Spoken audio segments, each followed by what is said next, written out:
Poonch sector যেখানে Pakistani drone দেখা যাওয়ায় স্বাভাবিকভাবেই আতঙ্ক ছড়িয়েছিল ওখানকার যারা সাধারণ মানুষ। আর আজ ভোরে ড্রোন নজরে আসে সেনাবাহিনীর, এরপরে পুরো অঞ্চল জুড়ে সার্চ অপারেশন চলে। সার্চ অপারেশনে সন্দেহজনক প্যাকেট উদ্ধার। জম্মুর পুঞ্চ সেক্টরে দেখা পাকিস্তানি ড্রোনের আজ ভোরে ড্রোন নজরে আসে সেনাবাহিনীর। ইন্দ্রাণী দাশগুপ্ত আমাদের প্রতিনিধি রয়েছেন টেলিফোনে। ইন্দ্রাণী, কি জানতে পারছো? ওই এলাকাটি কি কোনো জনবসতিপূর্ণ এলাকা? দেখো, এটা একটা সীমান্তবর্তী অঞ্চল এবং এলওসি বরাবর পুঞ্চের আজাদ অঞ্চলে এই ড্রোন দেখা গেছে আজকে ভোর রাতে।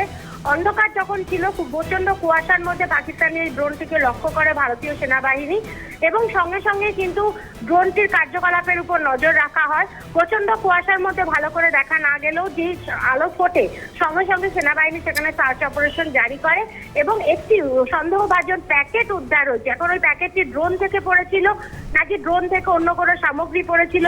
যে সময় ড্রোনটি ভারতের বর্ডার ক্রস করে ভারতের দিকে ঢুকেছিল, আজটে ঢুকেছিল, সেই সময় ওখানে কোনো সন্দেহভাজন ব্যক্তির উপস্থিতি ছিল কিনা সমস্ত বিষয়টা কিন্তু খতিয়ে দেখছে ভারতীয় সেনাবাহিনী।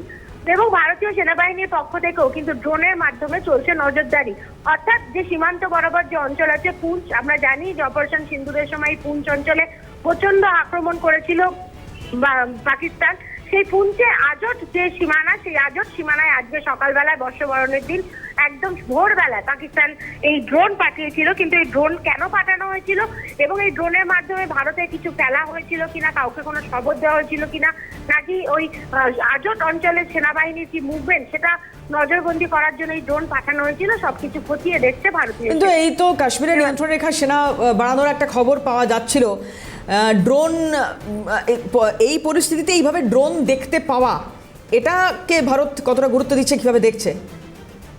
দেখো, এটা অবশ্যই ভারতের জন্য একটা গুরুত্বপূর্ণ বিষয়। কারণ কাশ্মীর লাগোয়া যে ভারত পাক সীমান্ত, জম্মু কাশ্মীর লাগোয়া যে ভারত পাক সীমান্ত, সেটা কিন্তু সবসময় যথেষ্ট উত্তেজনাপ্রবণ থাকে। এবং যদিও এই মুহূর্তে যুদ্ধবিরতি চলছে, কিন্তু পাকিস্তান কিন্তু বিভিন্নভাবে ভারতের বিরুদ্ধে উস্কানিমূলক মন্তব্য করে চলেছে। সেই পরিস্থিতিতে এইভাবে হঠাৎ করে ড্রোন পাঠানোর পিছনে কি কারণ আছে?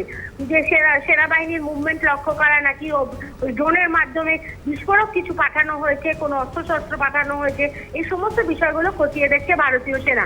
যদিও প্যাকেটটির মধ্যে কি পাওয়া গেছে সেই সম্বন্ধে এখনো সেনাবাহিনীর পক্ষ থেকে কোনো বিবৃতি আসেনি।